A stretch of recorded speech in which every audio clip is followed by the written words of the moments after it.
Une marée humaine, aux couleurs du drapeau algérien, festive, pacifique et déterminée à ne rien lâcher.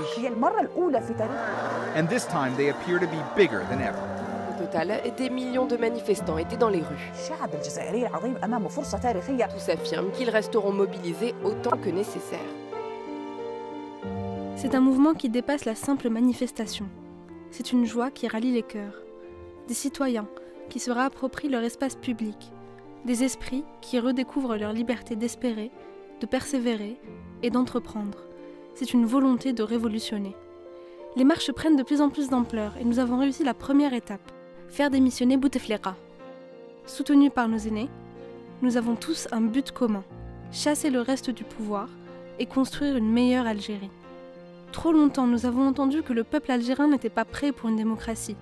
Nous le sommes, et nous l'avons prouvé en marchant dans la propreté, la joie et la compassion, et en adoptant un discours bien plus cohérent et responsable que celui de nos dirigeants. C'est pourquoi nous voulons d'abord nous féliciter et nous encourager à continuer à marcher et à réfléchir à des solutions d'avenir. Aujourd'hui, mon petit groupe d'étudiants et moi présentons des solutions concrètes. Nous exprimons une vision pour l'Algérie afin d'en inspirer d'autres. Nous avons besoin de vous pour corriger et enrichir notre projet. Ensemble, nous pouvons enfin construire l'Algérie dans laquelle nous vivrons dans 5, 10, 20 ans. Une vision dont voici le plan d'action. Commençons. À l'heure actuelle, où en sommes-nous et que faire de plus ? Nous ne voulons pas que le président d'APN organise des élections car il fait partie du clan. Donc l'objectif est de les faire partir et ensuite de mettre des personnes de confiance. Pour les faire partir du système, il faut continuer à marcher et à débattre. Plus nous sommes nombreux, plus nous réussissons. Nous devons aussi continuer à créer des groupes. En plus des débats, des groupes représentatifs se créent en fonction des professions. Les groupes de médecins, d'avocats, d'étudiants gagneront à communiquer entre eux pour définir de grands axes. Et ce qui permet aux revendications d'avoir de l'impact, c'est que ces groupes se généralisent dans le reste des secteurs d'activité. Et après, une fois que tous les groupes selon les professions se forment, que faire de ces groupes ? Nous ne voulons pas laisser le gouvernement actuel organiser de nouvelles élections, car nous connaissons ses méthodes de corruption. Le but est donc d'élire des représentants de confiance pour qu'ils s'en chargent. La question est, comment organiser cette élection pour qu'elle soit juste ? En faisant des élections locales et pyramidales. C'est-à-dire que l'avis de chacun doit être pris en compte. Prenons l'exemple des étudiants. Les étudiants de la fac de sciences éco de Deli Brahim peuvent organiser une élection dans chaque classe.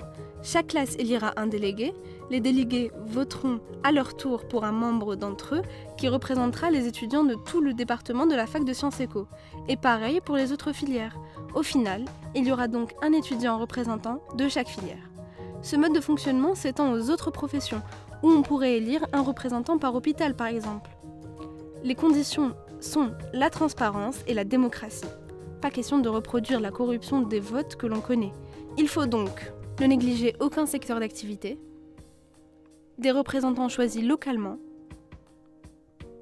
des élections transparentes filmées pour montrer l'exemple, et se fixer une date où tous les représentants seront choisis.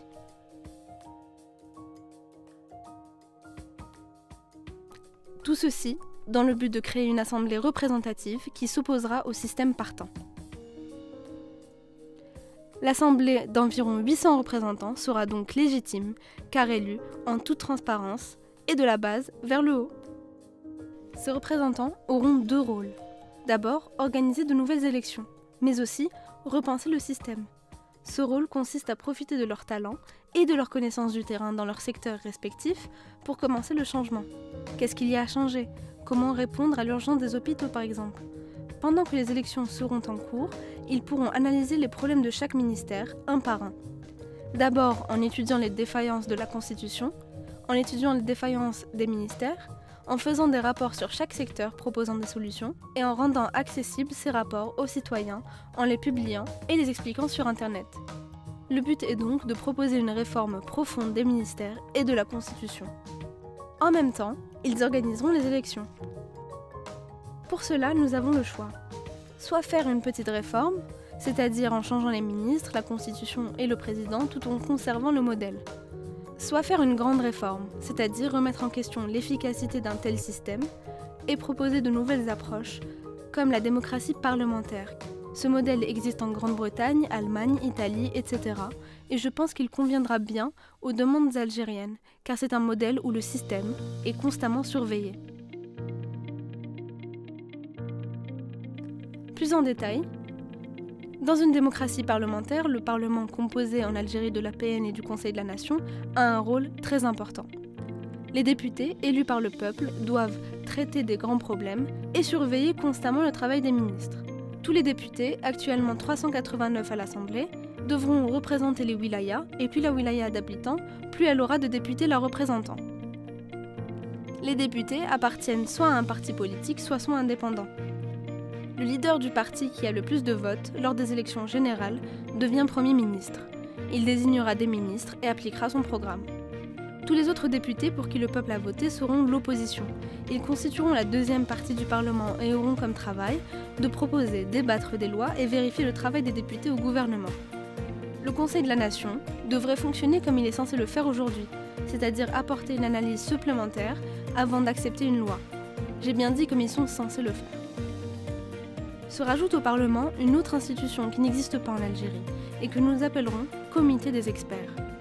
C'est une institution composée de savants, professeurs, d'experts, de penseurs, dont les objectifs sont de demander l'amélioration d'une loi, de faire des rapports sur le travail du gouvernement et des députés, de garder le Parlement informé des questions actuelles et organiser des conférences où ils expliquent leurs recherches aux parlementaires.